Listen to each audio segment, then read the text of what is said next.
শচীন্দ্রনাথ বিশ্বাস? না, তাকে তো সবাই চেনে ছবি বিশ্বাস বলে।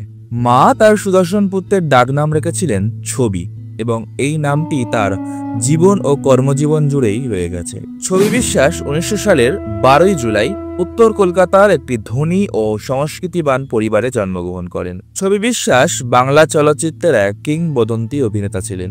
তিনি মূলত মঞ্চ এবং চলচ্চিত্রের অভিনেতা হিসেবে পরিচিত ছিলেন।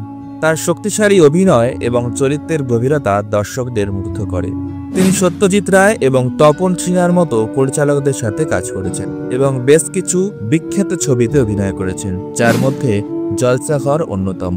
ছবি বিশ্বাস কেবল শক্তিশালী অভিনেতা ছিলেন না, তার ব্যক্তিত্বও ছিল আকর্ষণীয়। নতুন পরিচালকেরা তার সাথে কাজ করতে ভয় পেতেন, কারণ তিনি ছিলেন খুঁতখুঁতে এবং তার কাজের প্রতি অত্যন্ত শ্রদ্ধাশীল।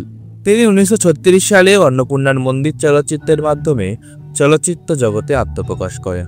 জলসাঘর 1956 এবং দেবী 1960, এই দুটি ছবিতে তার অভিনয় বিশেষভাবে উল্লেখযোগ্য। 1960 সালে সঙ্গীত নাটক একাডেমি পুরস্কারে পুরস্কৃত হন তিনি, এবং 1962 সালে এক আকস্মিক গাড়ি দুর্ঘটনায় তার মৃত্যু ঘটে।